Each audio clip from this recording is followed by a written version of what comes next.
So good afternoon, guys. Welcome to Appalachia's Homestead. Welcome back to the channel. Hope you're doing great on this stormy Tuesday afternoon. Oh my word. I didn't think it was supposed to rain today, and James said, you know, we're supposed to get some pretty heavy thunderstorms like between like 1 and 2 o'clock, and I went, really?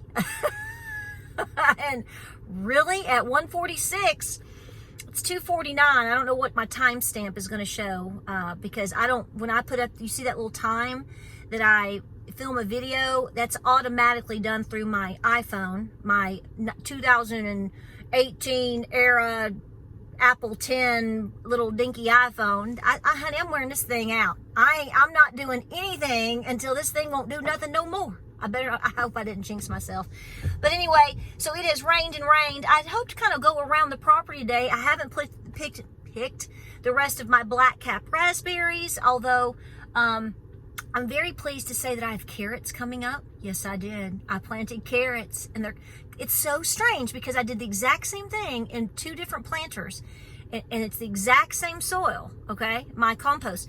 And it's like 3 years old. It's awesome. And one is doing great, and the other's got like 1. So it's like, what happened? I don't know.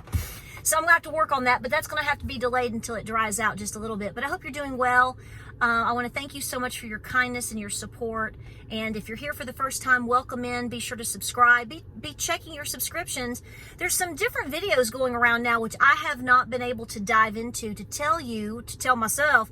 There's certain ways, something you can go into your settings and to keep you subscribed, or I don't know. I don't know. Do we all know anything anymore? Are you like me? It's like you're just running around in circles. I'm just spinning right now between the farm and the gardens, and summer's here and trying to get ready for a lot of different things for that. And then, you know about my Nana, and then just, it's like, whatever. We're just going to keep moving with it, y'all. We're going to keep moving with it. So let's talk about a couple important things today. And this is all going to be just jumbled into one video because this was something I wanted to talk about, which is, if you don't know this, I am from Knoxville, Tennessee. My whole family, my mom's side of the family, is from East Tennessee and Western North Carolina, going back hundreds of years.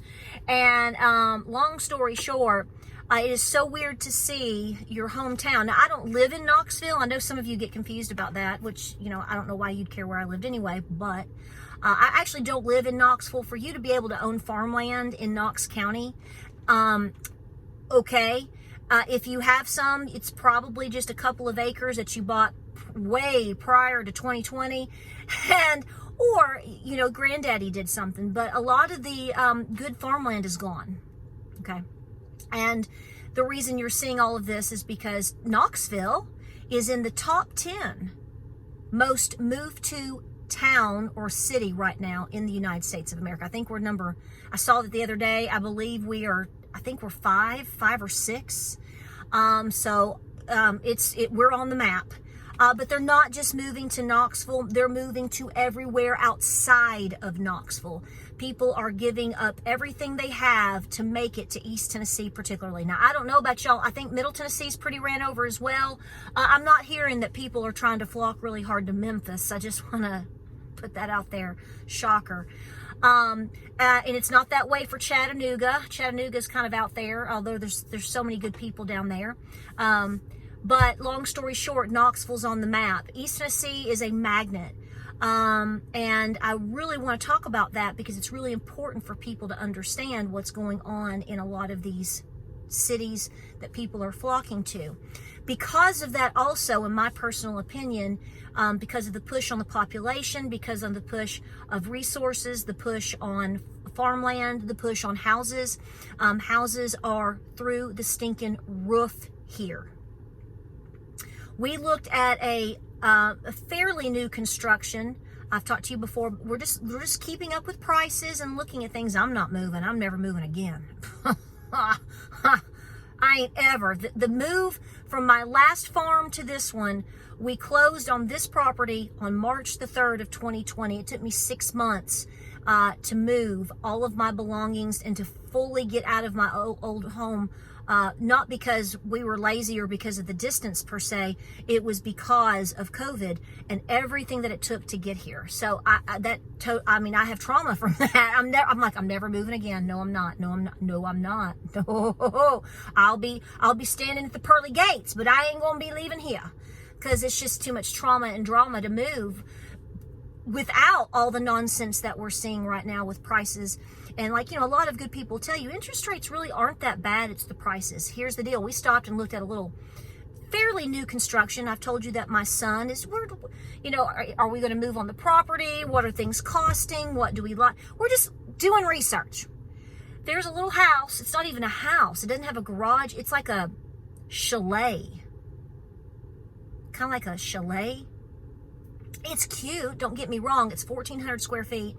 You just pull up to it. There's no yard. A walking path to the front, a walking path to this little side area of the house, just enough to have a fire pit. It's cute as a bug. 1,400 square feet. It's $329 stinking $1,000. Let me say that to you one more time. I know somebody's gonna say, "Well, we live hang on a second. There's an ant." Get out of here. Get out of here, red ant. There's an ant right there. Big old red ant. Guys, that's not normal for here. I'll put it to you this way. At $100 a square foot, which is very generous, or was in the recent past, for homes, not even all brick, for here, $100 a square foot, maybe a little more because, see, it's a lower price point because of size. I mean, you're talking $140,000, $150,000. So when people tell you that prices here they're not manageable. So here's what's going on. So you have this push on these cities, and you have people losing their jobs, and you have all of this, you have an American migration happening here in the United States.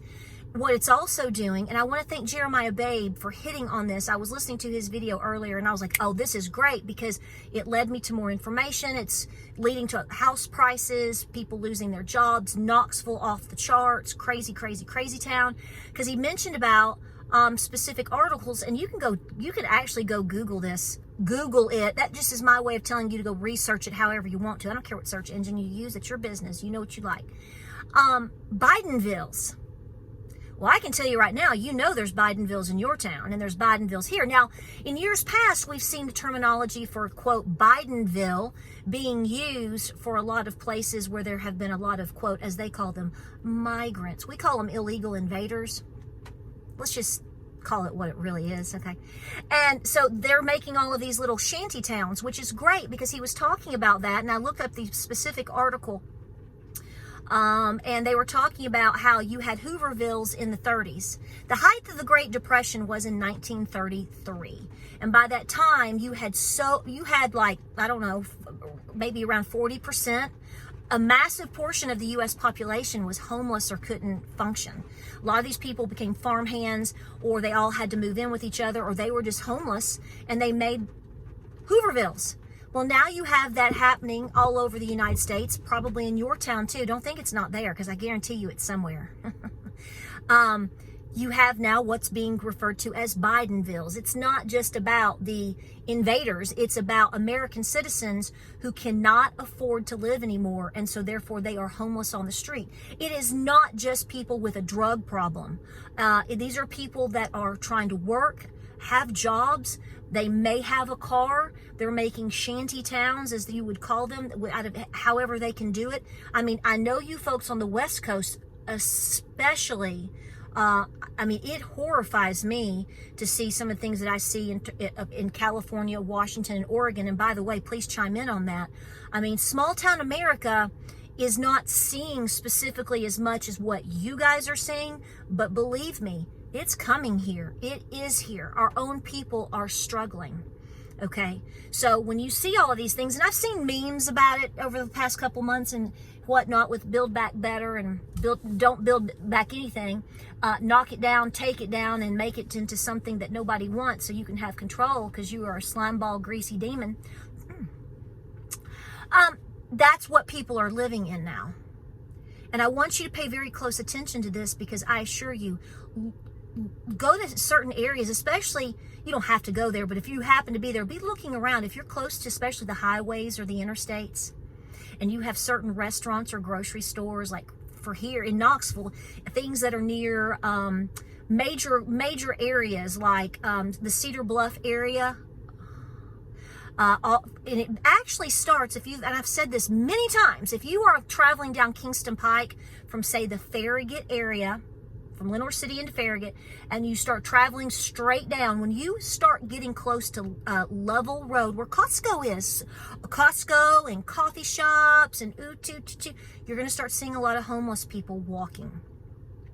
Up Level Road to I-40 is insane. When you go down to Cedar Bluff, it is insane. Now, I was told yesterday, and I have not confirmed this for myself, this is where I've gone and given out money and food.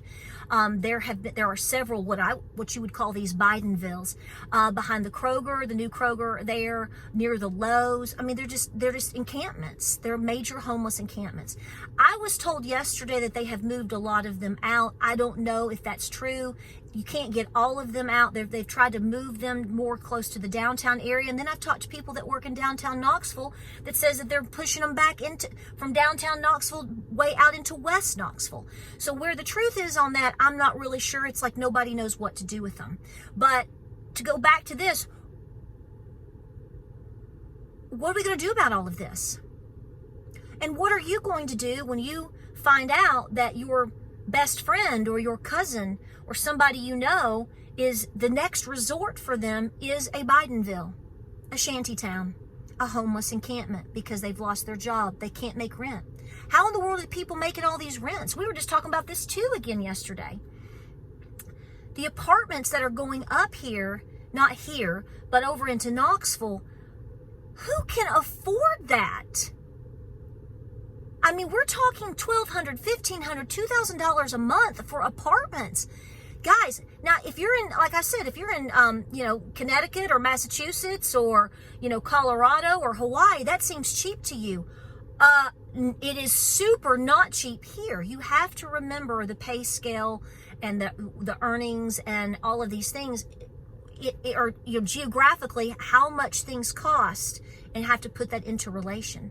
But here's the next point that I want to drive home, and we have talked about this endlessly. I know I always get a little bit of a kick, not a kickback, but a pushback when I talk about this. It's going to be very wise of you, and it's going to behoove you mentally, physically, and spiritually to hear me out on this. Please be preparing goodie bags for people that you know and that you love. When you go and you buy your 5 cans today, if you can buy 6, put 1 away for somebody else. Now, I know somebody's going to sit here and say, I've warned everybody, I ain't going to tell nobody nothing else again, and they've made fun of me, and they wouldn't invite me over for Thanksgiving. I get that. Everybody understands that. But here's what we're saying. And this is the most important point, which again goes back to Jeremiah's video. He's talking about, in the opening of the video, he talks about one of his friends is basically taking in a buddy that he cares for as a good friend because he's lost his job. Or no, he hasn't. I don't think he lost his job. He can't make his bills anymore. I don't think he lost his job. So let me correct that. But with all the bills and rent, and I think the gentleman has a son, a child, not a son. I don't know if it's a son or not. I'm saying all kinds of falsehoods today. I'm just like a lot of other YouTube channels making up stuff. No, I'm not. The gentleman cannot make his bills. He has child support to pay, so he's having to move in with a friend. And this is what I have been warning you about for a long time. If you're not going to be bringing people into your home, because as obvious as it is, you're not going to be able to save everybody. Believe me, I try to save every little critter on the planet, and I've learned the hard way that I can't, and it breaks my heart. And I want to save all the critters and all the babies, and I can't. But what I try to do is to remember that there's going to be a day coming that people that I actually know, people that I may be friends with, someone that's a neighbor, could be a relative, because they're not listening, right? You have these people. They're going to need some help. And you may not be able to physically take them into your home because you may already have, gosh, who knows what already living with you, your children, your grandchildren. But if you have just set aside the time to make, I call them goodie bags, with some extra items to give them, extra beans and food and toiletries and things like that. That doesn't seem like a lot, but that's a small way for me to tell you to mentally and physically and emotionally prepare yourself to see people that you thought was going to be, quote, okay, end quote.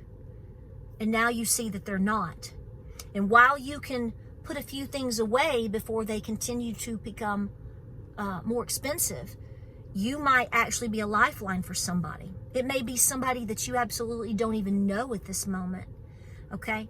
I told you 2 and 3 years ago, I'm like, the question's not going to be about whether things are on the shelf or not. It's going to be about whether people can afford them. You, me, them, all of the people. Okay? This is a real conversation. This is a real situation. Guys, my main concern is some form of an economic collapse. The rich will have theirs, okay? The 1% or less will have theirs, okay? And they will flaunt it. But as you are clearly seeing, the middle class and the lower class, and I don't mean that in terms of judging people, I'm just talking about how they judge us in terms of economics, okay? Guys, our faces are in the mud. Okay, we're not going to go over all of the statistics and all of the proof of that, because you already know. You're living it. You're seeing it. When I'm seeing individuals that just a couple of months ago, all they want to do is absolutely bash. They don't want to talk about anything that's going on.